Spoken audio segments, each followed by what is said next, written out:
ရားမြတ်ဆုံးယတနာတရားမြတ်ဆုံးယတနာတန်ခါမြတ်ဆုံးယတနာကိုအမြဲဥထိတ်ပန်းစင်ပြီးမှနေတဲ့လူသားတစ်ယောက်ပါ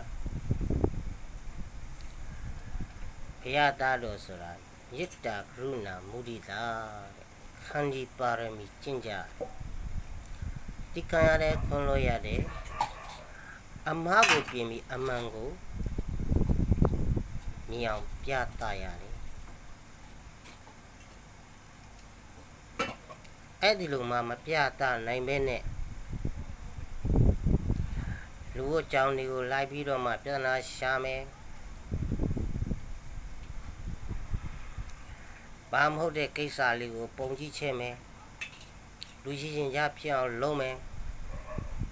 အခုခေတ်မှာဖြစ်နေတဲ့သံဃာတော်အများစုစေလီဖြစ်ချင်လာလားဖိုလိုဝါလူချင်းလို့လားတို့မဟုတ်အမှန်ကိုမမြင်နိုင်လားမိမိကြောင့်ခုနှစ်သမားတာရမီဒုက္ခရောက်ပြီဆိုတာနဲ့တန်ခါဝန်းကြီးနဲ့မညီသည့်အတွက်ဖယားသားတော်ရဲ့လို့မခေါ်ထိုက်ဘူးကျွန်တော်ပြောတဲ့ဗုဒ္ဓမြတ်ဆုံးယတနာတရားမြတ်ဆုံးယတနာတန်ခါအမြတ်ဆုံးယတနာတွေမှာမြတ်တဲ့တန်ခါတွေပဲပါတယ်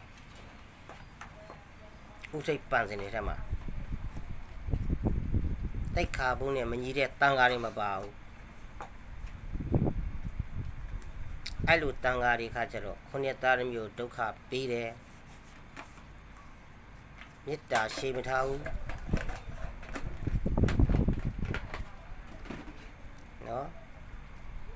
ဗုဒ္ဓဘာသာတာရဏကိုစော်ကားတယ်မဖြစ်တင်ပါဘူးဆိုတဲ့ဥစ္စာခေါင်းစဉ်တက်ပြီးတော့မှအများစုနဲ့အရှက်ခွဲတယ်ဒီဥစ္စာကိုသာသနာရေးဝန်ကြီးဟာတေချာဆင်းပြီးတော့မှဆုံးဖြတ်ပါ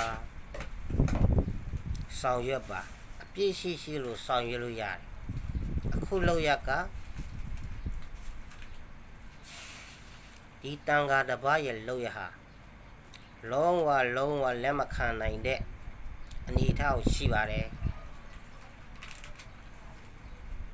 ဒီပုဂ္ဂိုလ်မြင်တဲ့သူတိုင်း share ပေးပါဥစုချစ်တတ်တဲ့အကောက်ကိုလည်းမန်းရှင်းခေါ်တယ်